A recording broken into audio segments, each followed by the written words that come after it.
सुन रहे हैं पिशाचों का हुल्लड़, सिर्फ मिर्ची प्ले पर। एपिसोड 1।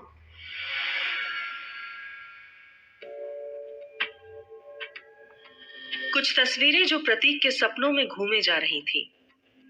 एक कमरा, टूटा फूटा फर्नीचर, दीवारों पर जमे खून के धब्बे, इंसानी लाशें। तेज चीख के साथ प्रतीक अचानक सपने से जाग उठता है। तेज तेज सांसें लेते हुए अपनी धड़कनों की बढ़ती रफ्तार को वो महसूस करता है। अपनी दाईं तरफ रखे मग से ग्लास में पानी उठेलता तो है, मगर ग्लास को होठों तक लाते ही उसके थरथराते हाथों से वो ग्लास छूट जाता है। वो उस ग्लास को उठाने की मुशक्कत नहीं करता, बल्कि उसी जग को मुंह में लगाए उसमें भरा सारा पानी एक ही सांस में पी जाता है। कुछ देर बैठा वो अपने सपनों के बारे में सोचता रहता है और फिर अपना ध्यान बटाने के लिए बाथरूम में लगे बेसिन के पास पहुंचकर मुंह हाथ धोता है। उसकी नजर वहां लगे आईने पर पड़ती है, जो कुछ दिनों पहले ही चिटक गया था। वो उस चिटके आईने में खुद को थोड़ी देर तक निहारता है और कैबिनेट पर रखे कंघे से अपने बाल संवारता है। देखते ही देखते आईना धुंधला सा पड़ जाता है।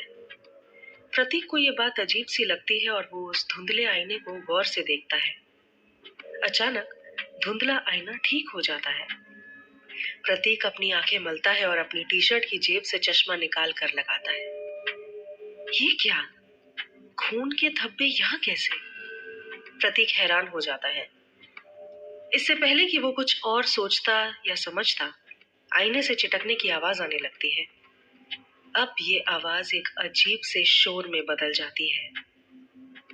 Oh no, oh no. ये कहते कहते प्रतीक आईने पर पानी की छींटे तेजी से मारता है और देखते ही देखते सब नॉर्मल हो जाता है। प्रतीक को लगता है शायद ये उसका वहम है और प्रतीक अपने कमरे में वापस आ जाता है। बहुत कोशिश करने के बाद भी प्रतीक को नींद नहीं आती और अब प्रतीक अपने कमरे में लेटा लेटा अपनी छत को लगातार घूरे जा रहा था। घंटों न जाने किन्हीं सोचों में डूबा हुआ था। आज कुछ अजीब सी बेचैनी उसे करवट बदलने पर मजबूर कर रही थी। आखिर क्या वजह थी उन बेचैनियों की? क्या कुछ भयंकर मंजर से वो रूबरू होने वाला था, या सिर्फ उसका ये एक वहम था जो उसे लगातार परेशान करे जा रहा था? अजीब सी कश्मकश ने उसके दिमाग में अपना घर बना लिया था। अचानक ही जैसे उसके जहन में डरावनी दस्तकें उभरने लगी थी। जब भी वो अपनी आंखें बंद करने की कोशिश करता तो एक अजीब सी कैफियत उसे झिंझोर कर रख देती। सोचों की तस्वीरें उसके आंखों में चुभती हुई नजर आ रही थी। तभी एक खौफज़दा आहट से वो चौंक उठा।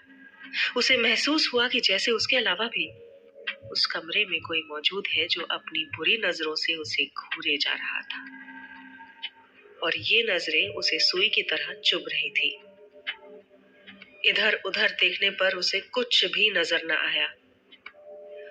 शायद मैं कुछ ज्यादा ही सोच रहा हूँ।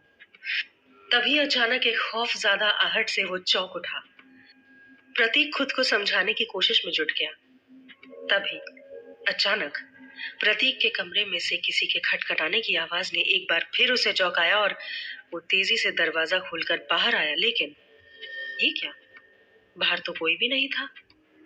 देर तक खाली नजरों से इधर उधर तलाशने के बाद वो वापस कमरे में अंदर जाने के लिए मुड़ा कि तभी अचानक घर की लाइट चली गई।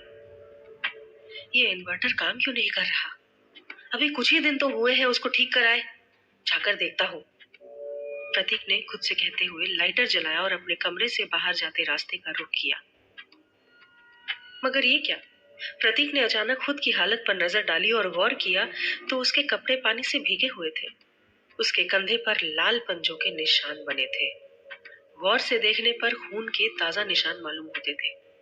इससे पहले कि वो कुछ और सोचता या समझ पाता, अचानक फिर किसी ने उसके कमरे का दरवाजा खटखटाया। कौन है? इस बार उसने आवाज लगाई, मगर एक बार फिर किसी ने बिना कुछ भूले दरवाजे को खटखटाया और इस बार उसकी खटखटाने की गूंज और तेज थी। मैं पूछता हूँ कौन है?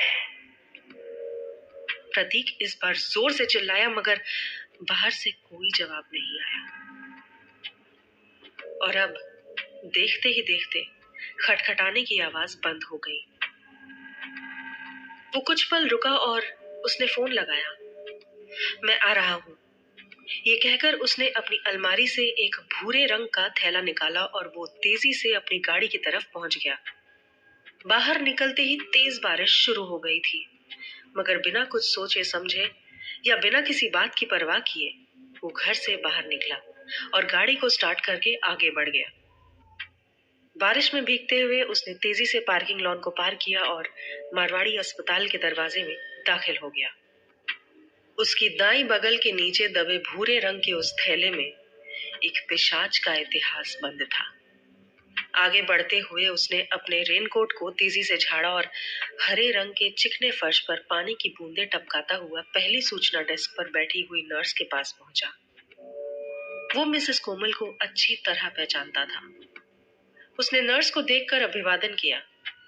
मिसेस कोमल ने गुड मॉर्निंग कहते हुए उसका नेम टैग निकालने के लिए अपनी दाईं तरफ की दराज को खोला और कहा, आज का दिन तो पूरी तरह भीगा हुआ है।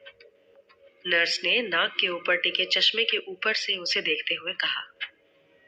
वो रजिस्टर में साइन कर रहा था कि तभी नर्स आगे बोली, मौसम का फायदा उठाते हुए बहुत सारे पैसे पैदा करने के लिए आज यहाँ बेशुमार डॉक्टर पहुंच गए हैं, नर्स ने बेझिझक कहा। प्रतीक ने एक नजर नर्स को देखा और फिर कुछ सोचते हुए हाँ कहा। फिर उसने तेजी से अपना नाम लिखा, डॉक्टर प्रतीक गुप्ता, और उसके बाद उसने तारीख और वक्त लिखा, 16 अक्टूबर, वक्त 10:57। फिर उसने लिस्ट में लिखे हुए दूसरे नामों पर एक एक कर नजर डाली तो नोट किया कि इसमें सरकारी वकील मिस्टर आहूजा का नाम मौजूद नहीं है। वो अभी तक अस्पताल नहीं पहुंचा था।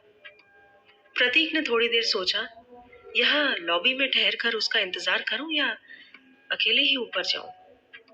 फिर उसने तय किया कि वो यहीं ठहर कर इंतजार करेगा। जल्दबाजी की क्या जरूरत है? आज तो वर्कलोड बहुत होगा ना? मिसेस कोमल ने प्रतीक से पूछा। उसकी आवाज से पता चल रहा था कि वो अच्छी तरह जानती है, वही क्या उसका सारा स्टाफ जानता है। प्रतीक ने सोचा, अरे ये तो सूचना अधिकारी है, वही खुशहाल और मिलनसार। पिछले 6 वर्षों में प्रतीक जब भी यहाँ आया करता था उसने मिसेस कोमल को ही देखा था। फिर अखबारों में इस केस की कई तस्वीरें भी छप चुकी थी और यही हाल टीवी और रेडियो का भी था। नहीं, प्रतीक ने जवाब दिया, किसी से मिलना है। उसने खिड़की से बाहर देखना शुरू किया। आसमान सुरमई हो रहा था। बारिश जो रुकने का नाम नहीं ले रही थी, सुरमई थी, और उस जंगल का रंग भी सुरमई हो चला था जिसने इस अस्पताल को घेर रखा था। ढाका शहर यहाँ से पश्चिम में करीब 4 मील दूर था और वो उस वादी में गुम था जिसे बादलों ने ढक रखा था। प्रतीक ने नर्स को छोड़ा और मुड़कर लॉबी में चला गया। वहां प्रतीक के सिवा और कोई मौजूद नहीं था, बस बहुत सी कुर्सियां पड़ी हुई थी। प्रतीक ने वहां रखे कई अखबारों में से एक अखबार उठा लिया और सबसे किनारे वाली सीट पर जा बैठा। उस सीट का रुख खिड़की की तरफ था। प्रतीक ने अपना गीला कोट उतारकर सूखने के लिए सीट की बैक पर टांग दिया और अब वो इंतजार के पल अखबार पढ़कर गुजारने लगा। सरकारी वकील के बगैर वो ऊपर 8वीं मंजिल पर नहीं जाना चाहता था। अखबार पर उसने सरसरी सी नजर डाली तो उसके पहले ही पेज पर उसे कालाजन हाउस की तस्वीरें नजर आ गई। खबर भी उस वक्त काफी सुर्खी में थी। खौफनाक तिहरे कत्ल की वारदातों में कम सिन लड़का गिरफ्तार। प्रतीक ने खिड़की के शीशे पर गुनगुनाती हुई बारिश को सुनते हुए खबर पर नजर डाली। ये एक सफेद पोर्च वाला बाहरी मकान था। इसमें कोई खास बात नहीं थी, कस्बे में ऐसे बहुत से मकान थे। अचानक पास के रूम से इमरजेंसी अलार्म बजता है।